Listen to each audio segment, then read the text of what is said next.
Welcome to this week's Escape Your Limits podcast. On this week's episode, we head out to Las Vegas, Nevada for the Ideal World Fitness Convention and their first face-to-face event since the pandemic. Over the next 2 weeks, we will be releasing 2 special episodes from the event, so stay tuned to see what's to come. In this week's episode, we sat down with the new owner and CEO of Idea Health and Fitness Association, Amy Thompson, and this year's winner of the Emerging Trailblazer Award, Maricris Lapaix. So please enjoy this week's episode of the Escape Your Limits podcast. And if you enjoy what you hear, then please give us a thumbs up and leave a comment. Thank you very much for listening. Amy, thanks for inviting us here and allowing us to have this room. You're so welcome. Thanks for coming. How are you feeling on the, what is it, last day or second but last day? It's the second to last day, yeah. I'm feeling relieved and the show has exceeded our expectations. So attendance is better than we had anticipated for post-pandemic, and the exhibitor, the hall is fantastic. So it's good. I feel relieved, yeah. Very good. When I go to events, whether it's conferences or trade shows, there's always kind of a bit of a conversation or a heartbeat about what's going on in terms of, if someone says, well, what did you take from that event? There's always a few sort of themes. What would you say after, apart from the sort of organization part of it, but in terms of what people are talking about and the conversations you're having, what are some of the themes that you've got from the event this year? Yeah, well, our theme is limitless, and so we've been really trying to show our professionals that really right now the opportunities are limitless for them. And I'm hearing that echoed back to us as people are feeling optimistic, they're feeling positive, they're feeling refreshed. And with the ownership change and all the buzz around that, it's been good that people are feeling confident in where we're headed as at least Idea and our association. So that's kind of what's coming back to me, and just happiness. People are so happy to be back together. It's so good. Yeah. Well, are there any big shifts from either the type of people that are exhibiting here, the type of content that you're putting on, or things that you're hearing from the people from, like, I guess from the Idea pre-pandemic that was running? Yeah, so as far as exhibitors, I think like a lot of other shows, there are a lot more tech companies in the mix now, so that's exciting. We're seeing a lot of that. And then there are a lot of businesses that unfortunately can't come back yet because they were hurt too severely and they're rebuilding. But as far as the subject matter and the sessions that are resonating, we have a lot more sessions around inclusion, around diversity, how to build that into your club model, how to build that into your business, and really what we should be thinking about as an industry. And I know I want to talk about where we're going as an association, but that's really powerful and important to us here at Idea.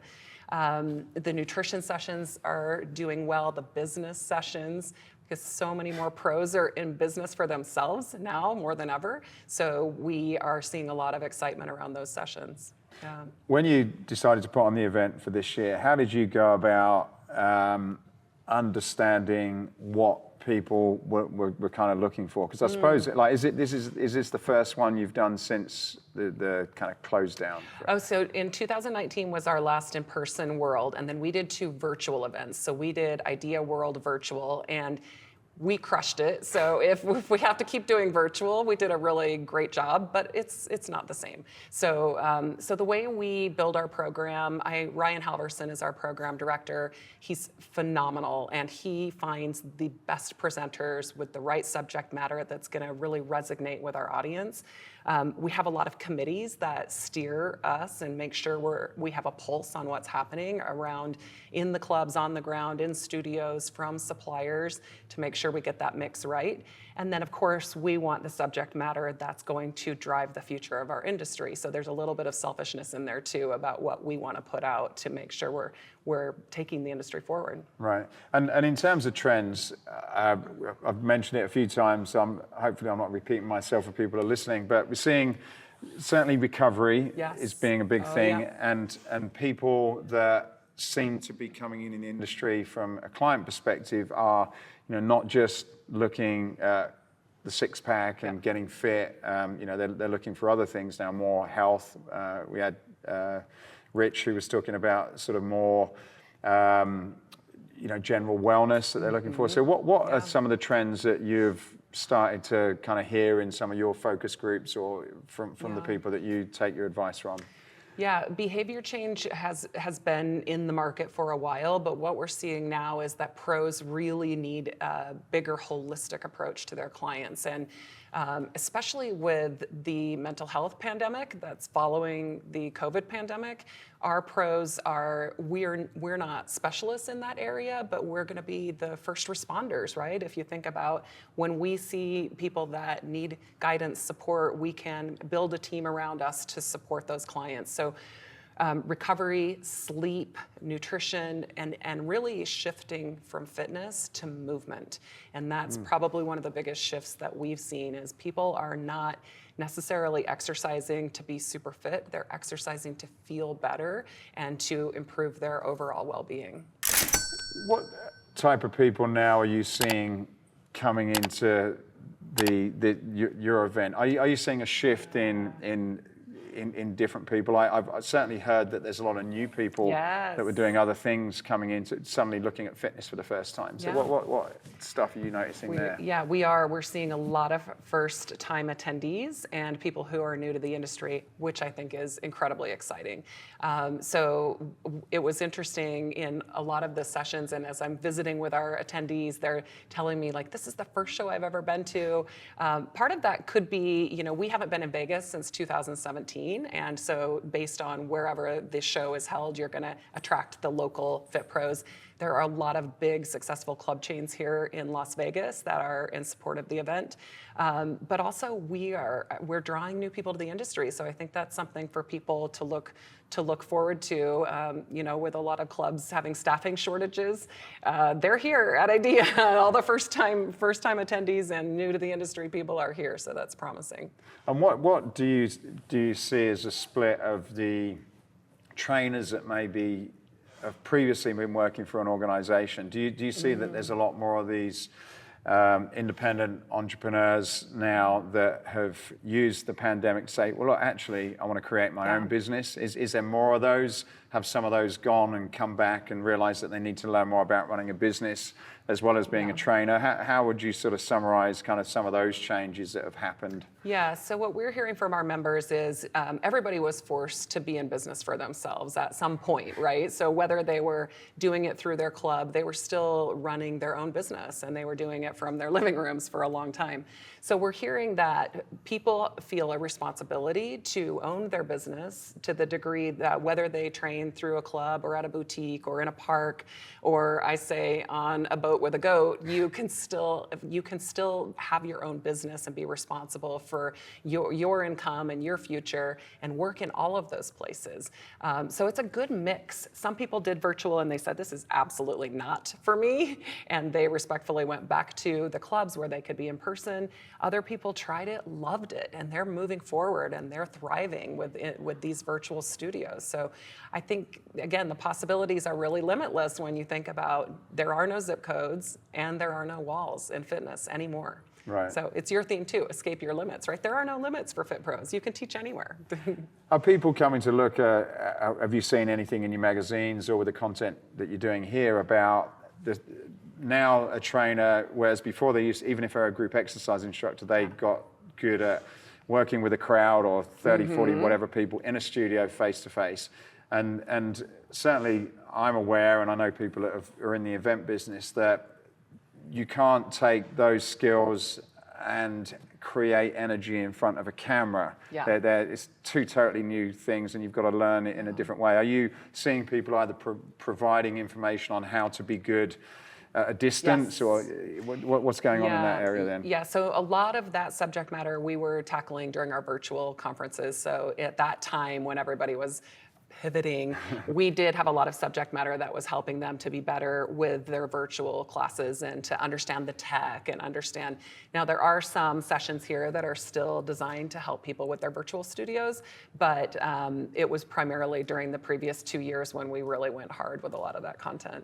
Do you see that there are these kind of super, so you definitely got some rock stars that know how to rock a crowd. Are you seeing these sort of new rock stars that are coming through the ranks now that are like, the Peloton trainer or the sort of Instagram trainer? Is there these new people that weren't noticed or aware, or anyone was aware of before? So you kind of got like these two streams that are developing now. Yeah, you do. And it's fascinating. Like, we all know that there are influencers that haven't grown up in the industry or have the proper credentials, but they're motivating and moving millions of people.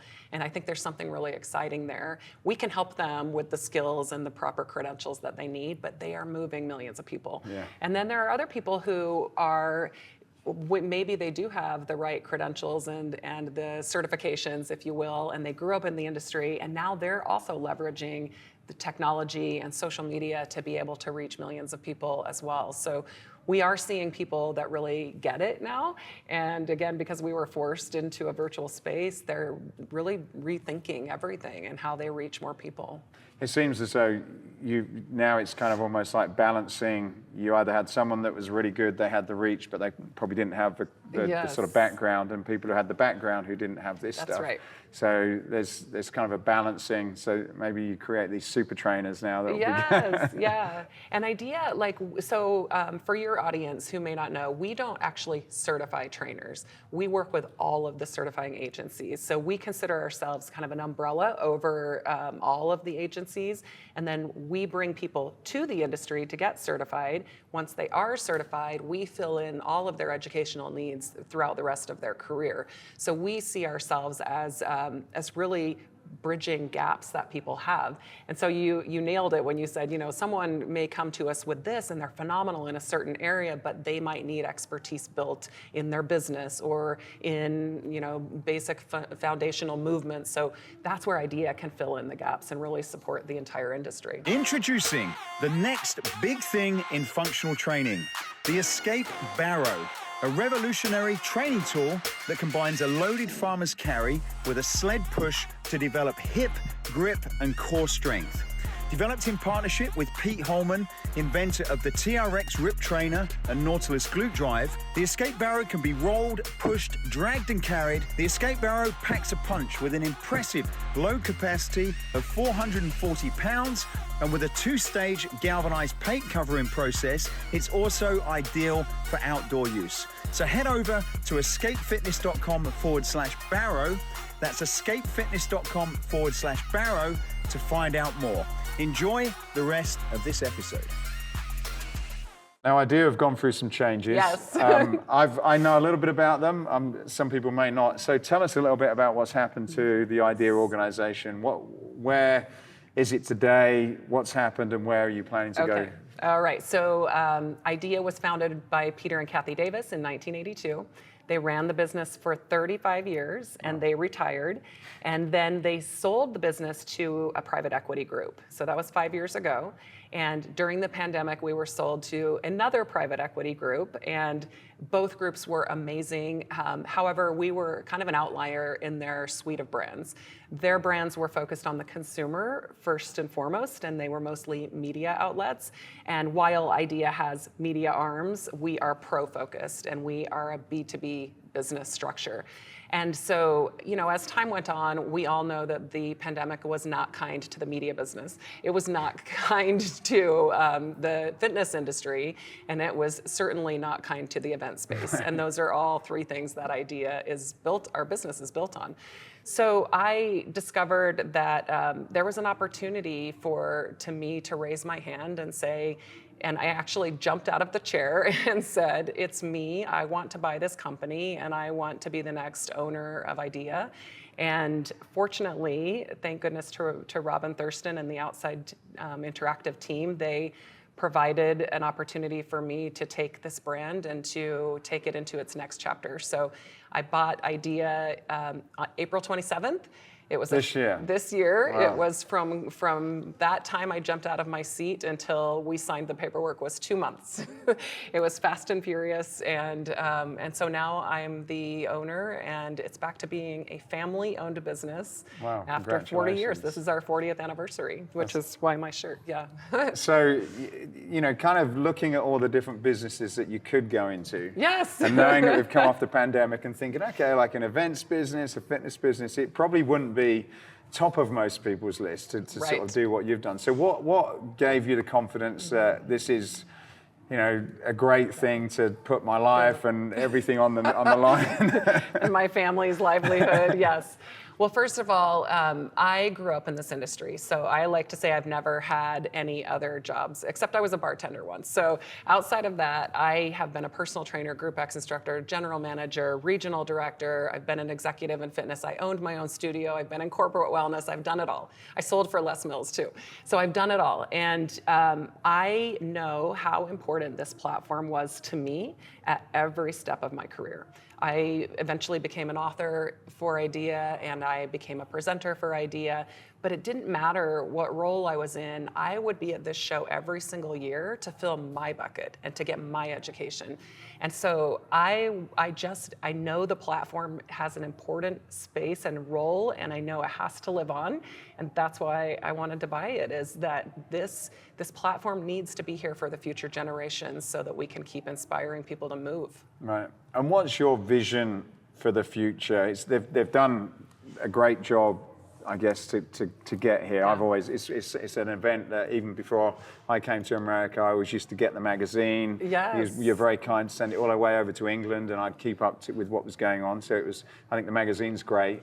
But so they've done a great job. But where do you see it going, and how does that align with kind of the changes that are going on in the whole world of fitness and wellness? It's a great question. So we will continue our events. We're going to be in Los Angeles the next 2 years, so that is already scheduled and planned. We will continue producing content. So we produce the Idea Fitness Journal is still printed 4 times a year, and then we do digital content as well. So we are the world's largest content producer. We have 900 CEC approved courses, 15,000 articles that are all vetted and gold standard content. So we'll continue to do all of that for Fit Pros. But beyond that, we know that we have a responsibility to get more people moving. And in order to do that, I believe, and I think a lot of others do as well, that if we're going to move past this 20% of the population that's moving, we need to diversify our profession, and we need to have a more inclusive profession. So I'm focused on pros, owners, studios, building more inclusive businesses, welcoming more pros to our space, and only then can we really impact the whole world, is if we have pros that represent the whole world. So I'm focused on that. And it was something that came up we've interviewed 4 or 5 people this morning, and that was definitely something that came up. It seemed as though we are focused on a niche, and we're all competing for that similar group of people, and yet there seems to be such a big opportunity. But those opportunities come with we obviously have to kind of learn other things to align ourselves with all those people that just want to just, as you said, start moving. That's a very different message, I think, than probably what the majority of us have been putting out there for a long time. Yes. So with that said, then, how do you think, what are some of the key things that we probably need to do to take that from 20 to 25 to 30 then? Yeah.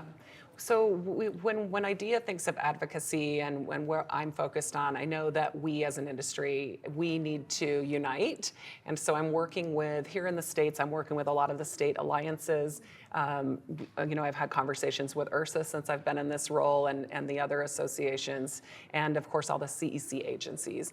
And I know that they're all focusing on the same thing, like how do we grow our profession, one, to be more inclusive, and behind that, how do we talked about it earlier, like some clubs are really struggling to find quality staff, and they may be letting the standard down for who they're allowing to train in their facilities.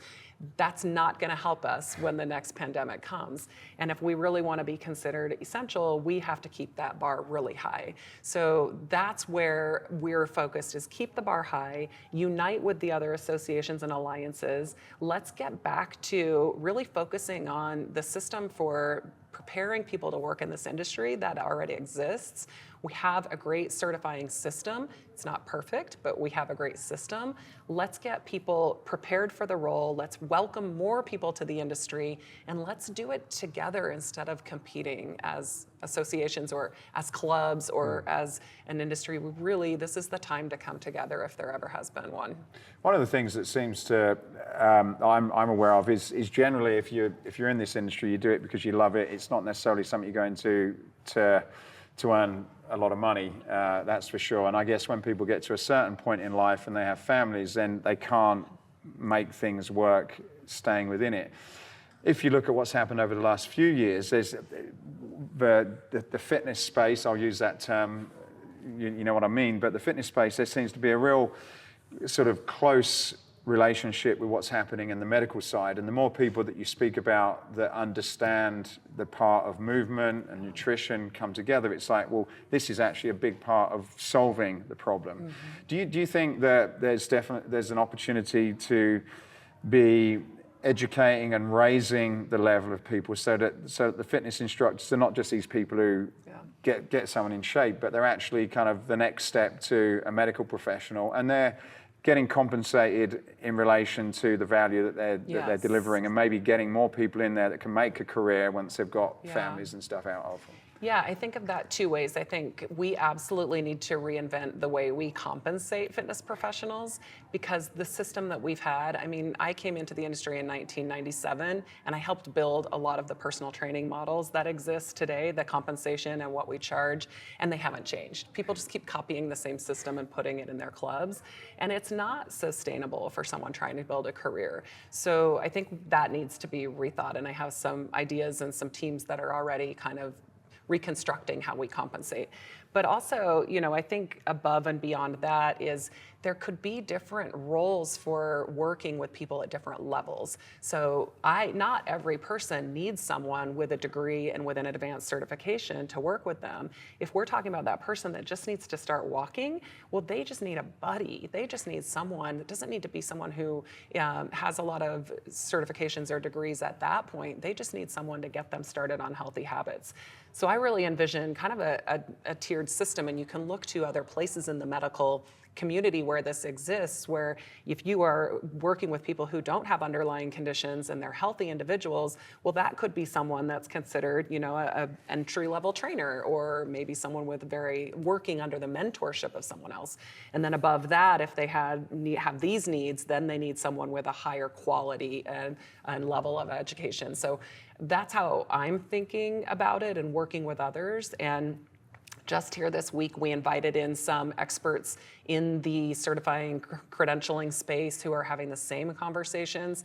They had a panel on Wednesday, which we'll be reproducing as a free webinar for Idea, so everyone can view it and kind of hear the conversations around this and where we're at and how we're going to approach this. But it's going to take us unifying, and that's, I think, the message I want your audience to know is like, hey, I'm new in this role, and I do have some history of the industry. I have quite a few years of history, but I am wide open to relationships and possibilities right now, because I understand that we really need to pull together to move this industry forward. Great. Well, thank you very much for your time, Amy. Appreciate it. You're welcome. Thank you so much. Appreciate it. Maricris, nice to meet you. Nice to meet you as well, Matthew. So what's a kind of an emerging trailblazer? Because that's a great award, so congratulations. Thank you. Tell me a bit about what it means. I think I'm trying to figure that out as well. No, I just feel attending the opening ceremonies and hearing everyone's story within my category with Lacey and Alessandro is just seeing a fitness professional take the foundations, right, that you learn as you get your certificate as a personal trainer, and then just weaving your own way, kind of playing, finding where you connect with others and rolling with it, and just doing it as best as you can, as authentically as you can, and looking to make change and make it fun, really. That's what I think. What attracted you into what you're doing now? Was there somebody who influenced you, or something that happened in your life to make you want to do this? I think I kind of fell into it. So I played sports, really got into in high school. I had coaches that were fortunate to push me into learning what club sports are and knowing that there's a next level in college. I came from a really small city. And kind of going through each level and seeing what else was possible made me really curious. And with social media becoming really popular with Facebook, people started to reach out to me and ask me about nutrition and fitness advice. I was like, I don't know, I'm just playing. But I've been such a studious, kid that I was like, I can't give advice without learning. So it kind of planted this seed in my mind that before I go into like any corporate job, if that's what I decide to do, let me just try training. And ironically, when I was a server, I had someone who worked at a gym, and he said, come try it out even though you're working on your certification. And I did, and I was like, this is amazing. And since then, I haven't looked back. When you're obviously a different age than what I am, when you were growing up, where was social media and Facebook? Like, did you grow? Was that part of what happened when you grew up, or did it happen later? I know you don't. I won't ask ladies their age, but tell me kind of like what was going on in that world when you was a kid. Yeah, well, I don't mind sharing. I'm 30. I just turned 33. I think I was really fortunate that I was just on the cusp. I think Facebook came in my senior year of high school, like right at the end. I was like, I don't really know what you put on here. Now you get those memories like, did I really post that on there? Like song quotes, doesn't make sense, but it's just, it started at a time where you're just trying to get a feel for it. And it wasn't until I moved specifically into LA almost 5 years ago that I realized there's something you can do with social media outside of just posting vacation pictures and sharing what else it is. And when I really took that opportunity to learn more and figure out what I can share from there, it kind of ignited this second fire in me to reach a wider audience aside from my one-on-one. Right. So it's something that we had a chat with last night. We were at dinner with a guy who's a bit of a social media guru, does all of our stuff. And we were talking to our children about learning how to use it as opposed to being a consumer of it. So which side of the camera do you want to kind of be on? So from your perspective, obviously those platforms allow you to reach and connect and impact a lot of people. How do you look at different social media platforms as it relates to your role as a fitness professional? So in terms of how I utilize each one? Yeah, well, how do you use it? And also, how do you think about it? Are you thinking about this or all of them? Because there's going to be different ones that come and go. And even, I suppose, when you mentioned Facebook now, there's TikTok, and there'll probably be a number of other ones that come along. But when you look at yourself, your message, and what you do, how do you view those, I guess, communication platforms, and in terms of learning about how to use them, how to make the most of them, how to connect? Or is it something you spend time thinking about as a professional? Yeah, definitely spend a lot of time with it because there's constantly new platforms. I'm like, for example, TikTok. Took me a while to get on there. I was like, what is this? I thought only dancers are on here. And you have to be willing to learn, I guess. And then as you start to learn as a professional who your audience is, it'll help you lean towards what platform to go to. It's a little bit impossible, I feel, without a team to hit all of them. I get in phases sometimes where I'm like, all right, repurpose, but the messaging is slightly different. If you're looking at LinkedIn, you're looking at more corporate individuals, great audience, but your messaging is probably not going to be a fun TikTok dance to like.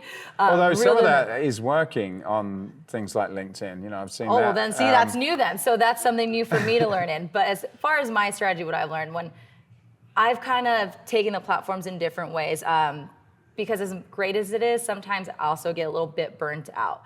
So I also have to find the joy in it. So as much as I will enjoy putting out the different workouts, different movements that I want to push out that day, I also do want to do the fun trends on TikTok. And it gives someone, it kind of breaks this barrier. I think sometimes as a fitness professional, depending what you do, they think like, oh, this person's just hardcore or whatever. And it gives someone a sense of your personality. So I think depending on the message and how you're trying to open yourself to others will determine what type of content you put out there.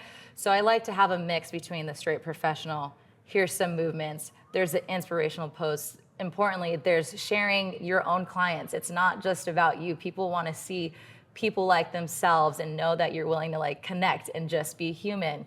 People also do want to see like your family and like, oh my God, she has a dog like me or whatever it is. So the strategy will vary. I think the most important thing is post when you feel good as well. It's better to have content that is quality. I think sometimes when I've done different talks on social media and even how to reach out to brands, people are like, I just don't have enough followers. No one's gonna care what I say. But at the same time, when I think you're someone like me who's really utilized the platform and you kind of study what people do, there's people with 1,000 followers that are on big platforms like Nike, Fabletics, because they're great coaches. It's the thing that I tell people to do is keep doing what you're doing, and people along the way, once you hit that platform or whatever it is that gives you that exposure, will realize you've been doing it the whole time. It's not important about the numbers, because if you affect that one person, that's all that matters. How do you balance your time that you spend on it because I guess it can be quite consuming, that there's so many platforms and so many different things and stories and posts and this and that. How do you get that balance between, look, I've still got a business to run. At the end of the day, it comes from transactions to building your brand and doing some great free content and having it nicely produced and shot and posted and all the copy in it, because that's a job in itself. How do you balance those two things out so you can ensure that you're doing enough, but you're also not losing sight that you've got to pay for what you're doing? Yeah, I think the balance, it's varied right now. Like, I haven't posted anything in a week. I had my fiance drive so I can post in the car. I was like, this is the pocket of time I need to. It feels right. But when I'm really on it, especially if I'm preparing for my event, I sit down, I have a calendar laid out. I think about what I want to post, who I'm trying to reach. And it can be as simple as, some days I want to talk about mindset, movement, food, and I'll just alternate those patterns. The big thing also to help with time is repurposing that content. I think at first when it started, you're like, you have to have the newest thing, the newest trend. But if you're like me and take a lot of photos and different things, there's a lot of different things you can use that will save you time, but it's about having that plan. So you can use different platforms. I think I've used Asana before, where I lay it out and I can see the exact caption I'm gonna use, everything, and it's just a cut and paste game. And that makes things a lot calmer. And then sometimes you just post on the fly. So I think it just depends what's the push, because there's a lot of different things as a professional you're trying to do that if your clients need that time, you just have to remember, breathe, like, if I don't post today, it's gonna be okay. Like, things will go on and I will get back to it, and you just go with it, because there's things everyone talks about, the algorithm, this and that. At the end of the day, you're a business professional trying to do your thing, so plan as best as you can. I would say that's the best thing. I love to save trends that I like, that are fun, that inspire me. There can be days where I struggle to post one, and one day where I happen to find 10 trends I love, and I just shoot them briefly and it flows, and then that's all on deck, saved in drafts, and I just go. So it's a mix. What advice do you give younger females that are getting involved in social media from a business perspective? Obviously, these platforms are specifically designed to keep you on them. They're addictive. So you've obviously got the consuming of those platforms, but then also you've got comments, what the people are saying stuff on there. So my guess in terms of, from a mental health perspective, it could be quite a challenge to work against that and to make sure that you're actually sort of keeping yourself sane and you're not getting too hooked into it. And you're not paying too much attention to things that you shouldn't be. So what advice have you got for younger people that are probably allowing that social media world to maybe get the better of them? I think the biggest thing is sometimes, when you get that awareness that maybe it might be consuming you, and I know sometimes that can happen to me, is I go in and put a timer. So you know how long you've been on social media that day, and at that moment in time you kind of analyze, was I working and it was strategizing and pulling content that was needed, or was I just being taken in, And that point you kind of determine how long you want to be on the platform, and you consciously have to work on that. Sometimes there's a point where I even move the app around so I can't find it. So I have to really make myself conscious of what I'm actually doing on there. And then in terms of the interaction with people, especially as you start to gain some traction. So, for example, I've done some workouts for Pop Sugar on YouTube. A lot of the comments are really, really positive, and sometimes we get comments like, let's watch the knees, and it's, you're just like, oh no, I'm failing. But you have to realize it's a wide audience, and sometimes you can't always accommodate, but I've kind of taken on this challenge. I'm like, doesn't mean they hate you, acknowledge them. And then when I did that, they're like, yeah, I just played sports. I'm like, oh my God, I did too. And they're like, thank you. And it's just this human interaction of acknowledging others on the platform. And when you kind of break that barrier, I think it becomes easier determining who's just out there to say stuff to bother you or who just, wants to be acknowledged and build that relationship with you and, learn to trust you and how you service them.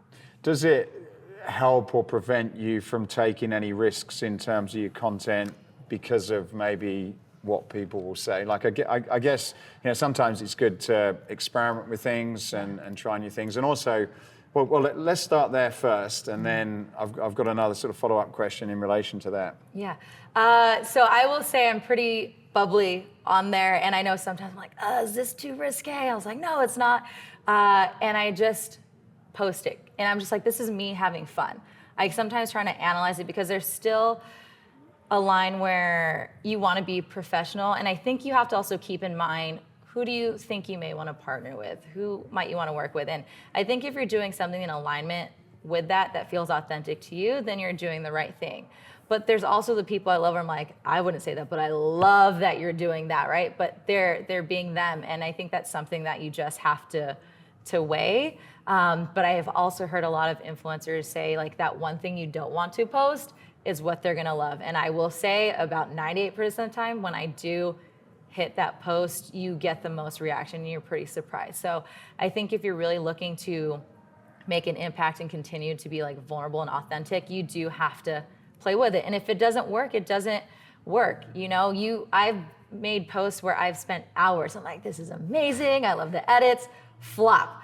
Then I take a video that I shot a while back, nothing crazy, but the core movement was great, and that's the biggest saves.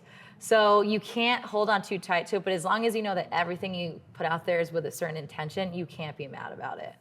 How do you deal with the fact of being open and authentic, which is what people like to see on social media, and remembering that maybe you have partners and maybe you have clients, and maybe there's something that you kind of believe, but probably those are things that you should sort of keep to your own circle as opposed to kind of making things public, because particularly the crazy world we live in today, there's so many things going out there and it's so easy to maybe comment or get involved in something that if you're in the fitness industry, maybe that's got nothing to do with fitness, and you could end up sort of doing a lot of damage by, where do you draw the line in terms of things that are strictly business and things that are like, okay, well, I believe in this, but maybe that's not the platform where I kind of, air my laundry. In terms of like just posting stuff outside of the fitness yeah, realm. like when it comes to like, okay, well, this is my fitness channel, I'm doing this, I'm trying to show the other side of me, which is, this is who I am, and I've got this dog, and I like to cook eggs on a Sunday or whatever. Yeah. And then there's other views, whether they could be political or anything else like that, that kind of, it's difficult to draw the line on, should you just keep things sort of in a lane, or do you go outside of that, but risk, maybe you're going to kind of create a lot of issues with, your core business in some ways. Yeah, and I think you have to determine what is the risk that you're willing to take. So I would say right now, I've been really fortunate this past year that I feel I've had these opportunities to be on these bigger platforms, right? So I'm a little more cautious and aware, but at the same time, I'm like, wait, as this is going and I feel like people are looking for more authentic coaches on camera to have fun, I'm like, so you said, just do me? Okay, I'm gonna do me and kind of, quote, not push the boundaries, but see like, how much of me do you actually want? And not like in a bad way, but just more in the sense that when you know that you did your job and they love that and you were all you're like, great, because now what you're putting on your platform, every time someone approaches you, they're taking all of you. Like there's nothing that you were holding back. You're not worried about when you get the job. Can I say that? Like, no, they know that you like the dog and you eat hot Cheetos on the set or whatever it is. They know that's the package. I will say I will still keep it professional, but you still want to have that fun. But it's finding how much of you do you want to share and put out there. I'd say as much as you're comfortable, put all that out there, because I love now when I get approached, I'm like, you know exactly what you're getting. You do have more play on stories, right? That's kind of where people are like, we really want to see what you're doing today and all that, like, what did you get at the store, and tell me more about it. Do you actually like it? That's a great way to communicate. But at the same time, I notice that as I'm doing more travels, there's so much more that I, want to post. So I created other social media pages where I can just throw it out there. And it's more fun, it's not strategic. And I think that's what a professional has to weigh, because it is a lot to manage just one page. So just finding what works for you, or simply creating another account. I know Gunnar Peterson, who's a well-known trainer, he says, look, you can ask me anything, I'll talk about anything, as long as it's not religion and politics. Yeah. And that's his line. He's like, I'm not going to go there. Do you have anything similar? I believe I agree with Gunnar. I will take Gunnar's thing and I'll put that on the table today. When it comes to the non-fitness skills, so do you as a professional learn about editing and copywriting and sort of some of the analytics between posting and that kind of thing, or do you work with someone to try and do that? Because I guess there's, it's almost like a full-time job just figuring that stuff out on itself. What's your approach to the things like that? Yeah, so I actually, when I started college, I went in thinking I was going to be an athletic trainer. And then I did a whole flip between nursing, and I ended up in communications. I thought, oh, wow, you can do everything with that. And so it led to pursuing more of the on-camera stuff and writing, editing, and I was like a correspondent at my college.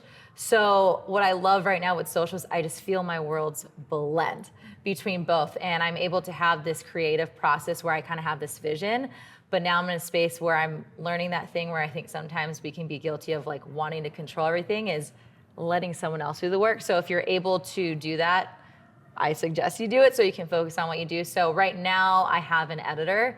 I'll give him my notes, my vision, but as much as I can throw off onto him, please, by all means. And there's some things that I take pride in, and I love it, and I want it to come together, so I'll do it myself. Okay. Are there any skills that you have to learn, or that you see, if say, for example, someone was coming into the industry and they wanted to be in fitness, are there any skills that are worth learning in terms of how to speak or present or create in front of a camera, that it's almost like, look, you should really learn how to do this, or maybe to speak, or something like that you found has been really, really useful to you? I think simple things, at the end of the day, if you can have good lighting and just understand the frame a little bit, you're great, because like I said, some of the best videos that performed really well, it was slightly fuzzy. I think it was in Florida recording like stability ball workout, but it was the best post because they could see the movement and they loved it. There was nothing fancy about it. There was no panning back and forth. It was just straight content trying to give value, and it was loved. There's ones where I pan, give me the drama, the theatrical, and they're like, it's okay. So I would say at the very least, if you just understand lighting and where to put yourself so people can see whatever you're trying to put out, that'd be great. I think we're really fortunate right now. There's so many different editing apps that make it really easy. If you learn the basic editing skills of just how to cut and chop, you're good. And with TikTok and Reels now, they're already encouraging it. So it's more of the patience, I think, of going through and discovering how to do that. That'll be helpful. What about understanding your target demographic? So understanding who's currently watching and following you and being able to create stuff for them, or looking at what would be your target demographic in terms of who you are and who you best serve, and trying to target them. Because I guess certainly from our experiences, they're not always the same thing. They're not always the same people. Who's actually following you and who you want to reach. Yeah, and it's so funny you say that, because I feel like I'm in the same space. I'm like, I want women and this and that. I'm like, why are half of my clients men? and it's more of embracing that. I think, anytime I came to launch something, I realized I'm like, why don't I just talk to my clients? Like, they're with me. Why are you with me? And then you start to realize what it is. So, So what is it then? Why do you think, outside the obvious, why do you think you've got a lot of men? Well, I think it's the sarcasm. I was like, I have all my UK people, everything. It's fun. It's just playful, and I start to get introduced to their families. And as I'm getting introduced to their families to train them, you start learning about different personalities and what they want. And one thing that is still stuck with me, one client I asked her, I'm like, why do you train with me? We have fun, we dance. And she's like, because you're the only person who pays attention to me. And I was like, what? What do you mean? And she's a mom, she has her kids, her husband, and she's running around all day. She's like, this is just my hour where someone pays attention to me. You have another client where she just says, you're not yelling at me, you're listening to me, what I have, and I think it's more like the love. Like, I still push you, but it's just that human element. And I think with my demographic, it's a bit of nerves entering in. Like, it's something you want. You get a bit nervous. You want to be vulnerable, but you don't want to be judged, and you're kind of just feeling it out. So I think that's where, as I take that in, I'm like, okay, well, as much as I love some fancy moves, whatever, because it's the athleticism in me to play, I realize there's a different audience that comes to me, and you listen to the people that are commenting, and you want to find an audience, or you aspire to be like a different trainer on a platform, look at the comments. Don't look at necessarily the trainer. Look at the comments and what they're saying, and that will tell you everything you need to know about what you should create.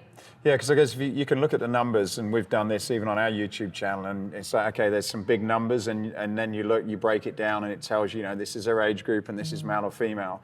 But then you're right, I think, and that could almost lead you in a direction where you're like, okay, well, maybe this is what I should be focusing on. But then I think, as you said, when you look at the comments, even though that might be a small percentage, that kind of resonates with what people are really interested in. If someone's taken the time to write something, exactly, then they're actually probably more useful to count than just the big numbers. Yeah, and it's I was reading Pat Flynn's book about super fans, which is really just so interesting. It's, you give that one person attention. They're the ones that are going to tell people to come to you, and like my referrals are off of my clients, right? Because it breaks that barrier of what you're kind of seeing that's like put together on social media, and like, no, this is a human I've been working with, she'll take care of you, or this and that. Like, they speak on behalf of you, and then it's your job that once you have the opportunity to connect, to remind them, like, this is actually true. And I'm here for you, like, whatever you need. And I feel so blessed. I remember when you started as a trainer, you still trying to figure out like packaging, like, oh my God, are they going to pay next month? Like, how long are they going to stay with me? And I've had clients with me over 4 years now, 4 years. I'm like, how, this is crazy. I'm like you know your stuff, but they're just like, no, I just want to hang out with you. And that's, I think, the best compliment, that they want to take the time to spend time with you, to continue to work on their health, and you just have that relationship. How are you navigating the next steps in your career? I know you've got this partnership with Nike, where you're doing some stuff there, which is awesome. Yeah. Have you sort of purposely seeked out? Is it seeked out? Is that the right way? So do you purposely seek out other opportunities now outside of just your regular trainer, your regular training business, to kind of continue to build your brand, or has some of those opportunities just come to you from what you've been doing? Yeah, I think really fortunate. Like, that's why I love social media. When I did some workouts for Halle Berry and Amazon Halo, they found me. I was like, those hashtags work, people. But the big thing that I love right now is, especially starting off as like a fitness model, right? And you're navigating the field. You're like, why didn't I get that job? What was it about me, right? And as you learn the entertainment game, you realize it's just perseverance of just being in there. Sometimes just certain types of backgrounds, whatever it is, trends start to pull forward. But the biggest thing, like I said, when it comes, in alignment with social media, is keep doing your thing. And when it's time, you've already been doing it. You've already been preparing for that. So right now, as those opportunities come that feel aligned, like, I will not take any and every job. I just won't. I don't want to look like I am just promoting anything on my social channels to make money. I think once you've been in the game long enough, you realize those right opportunities will come. I cried when I got my first job, because I'm like, how did I just get paid to write a course? You're just trying to learn about social media, and you realize like this is something that's like valuable, like your experience. So the biggest thing for me right now is creating experiences that I really want. I've just learned that now that you have the opportunity to film, record, create, those opportunities, even though I was just like a beginner, like learning TV host stuff, were the reasons why I got those auditions that I didn't before, just because I tried, you know? So my big thing is, like I said, is creating those experiences of what I want. You know, I may have that vision, like for example, it's Nike, but I'll create on my own. And then when it comes, they're like, wait, she's already been doing it, cool, like, you know, slide on in. So the opportunity, so you continue to do your hard work, and the opportunity meets that, and you're ready, as opposed to you looking for those opportunities and then having to kind of quickly try and get yourself ready for it. Yeah, so I think like there was also a defining moment for me as a fitness model. I remember I was working in Adidas show. I was one of the models showing the gear for the buyers, and behind me was the screen of what the campaign was, and it was an influencer. And I was like, wait a minute, cool, I got paid for this, but this chick over here is doing her thing and they're wanting to partner with her. I was like, that's what I want. I want to do me and make my impact that way. And it's this level of being willing to like step out of like the comfort zone and try something new, and recognize that like, okay, maybe I am doing something that like people enjoy. You know, when you have the right intentions, it'll all work together. Like I want to partner with the brands, but the biggest thing that I'm learning and trying to be better at is, you know, not only working as a trainer, but feeling more business minded, that I can create. Like I don't have to wait for that opportunity, and if it aligns, it aligns, and if not, you go. Because I think that's one of the frustrating things I experienced as a young professional, whether it was in entertainment or as a trainer. You're like, why didn't I get it? There's a million reasons why you didn't, but as I went along and other opportunities came to me, I'm like, that's why I didn't get it, because I was meant for this. So I very much trust that when it is my time, and if it's meant for me, I will have it. That's why it makes it so much easier to let things go. I think you learned that in the entertainment industry. People are like, how'd the audition go? I was like, I don't know. I was like, they'll call me when it's time. Not that I don't care, but I will always give my 100. But if it's meant for me, it will not pass me. I think that's some good advice, because I think it's very easy to focus on that goal, and it's like, look, I'm waiting for that opportunity, and then you end up sort of putting aside what you're really passionate about, and you're not putting that energy into it. I have this conversation with our children quite a lot. It's like, look, you just keep doing it, you know, just keep doing the work, and those opportunities will come along, and you'll eventually find one that does meet you. But the goal is really putting in the work regardless of what happens to it, which is very difficult to do in a lot of, you know, if you want to achieve something, it's very difficult to sort of keep that mindset. Well, that's what they say, the overnight success. It's like, well, it was 10 years of overnight. It's, you know, Instagram's the highlight reel, but there's plenty of times when I was making my first online you know, workout book or, you know, challenge. And I remember just being in my room, I was like, I don't even know if anybody will like this. I don't even know what I'm doing. And then you get the first call and you're just on the other line trying to like sound professional, like, oh my God, people want this. Like, it's such a fun journey. And I think that's what makes it exciting, is just keep doing the work. And that's what makes those moments so special. It's like, yes, it's that moment in time, but you're like, I remember all those other things that I did before that got here. And that's why it's just like, you just keep working. Amazing things will come, like, you know, this nomination. I'm like, I don't know how I got here. And I'm just like, Rick Ritchie, like, I've been looking up to him, like, how am I on stage with him? And it's just not even about getting the award for him. I'm like, I just met so many more cool people that I get to like work with and sit at the table. That's what means the most. I've done pageants where I'm like, I just want to compete, but that judge became my first boss that gave me the personal training job. Like, don't downplay whether it's in the fitness industry or not, whatever industry you are. Every opportunity you have makes you uniquely you, that prepares you for that one opportunity that's only yours, you know? So I'm just all about being all over the place within reason, so. But trends, you are all over the place, but you're also quite focused in a particular area. So what sort of trends are you seeing? What's kind of happening now? You know, what things do you see emerging, or conversations or things or themes that people are interested that are relatively true to the moment, would you say? I think with, you know, in the industry of fitness, there's this want to be pushed, right, to the next level to reach your goals, but like in a fun, distracting way. And I think it comes down, you know, one of the biggest things that I've learned is, you know, there's only so many ways to do a push-up. There's only so many ways. It comes down to the coach that's delivering the experience. So I think it's become, you know, like I like to say, I give experiential fitness. People want to understand why they're doing what they're doing, because there's so many different options out there.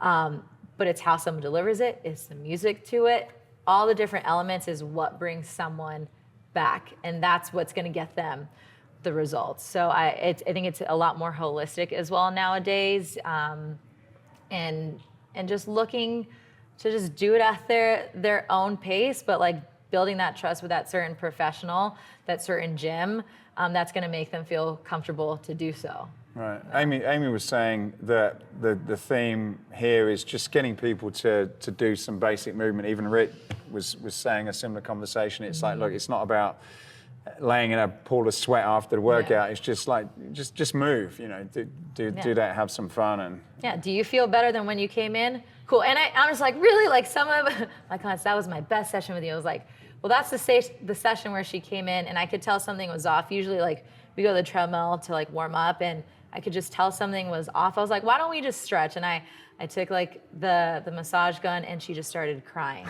And I was like, what is happening? And she just had a rough day. But it's that human thing where you just realize like, I'm not going to ignore what I'm seeing and deliver what you need today. I've had clients where I'm like, how are you doing? And they just keep talking. I was like, all right, cool. Well, let's still address what you're having, but let's go on a walk around the block. Being willing to know that it's not always going to be as structured as you program it, and that's okay. And that's what I tell my clients when they're just like, how do you stay motivated? I'm like, it's not necessarily motivation. I'm not motivated every day. Some days I just want to sit down. But it's the fact that I know, like, say I go on this, crazy vacation, I just go back to it.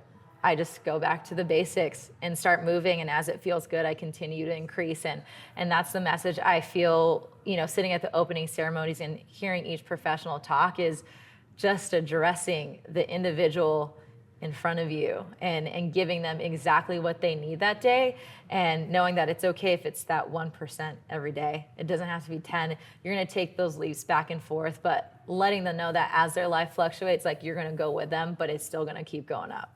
Maricris, keep on trailblazing. Thank you very much for your time. Appreciate it. Hey, I hope you enjoyed this podcast. If you did, then please go over to iTunes and subscribe to the Escape Your Limits podcast. Leave a review, leave a comment. It really would help us a lot to continue to keep these going.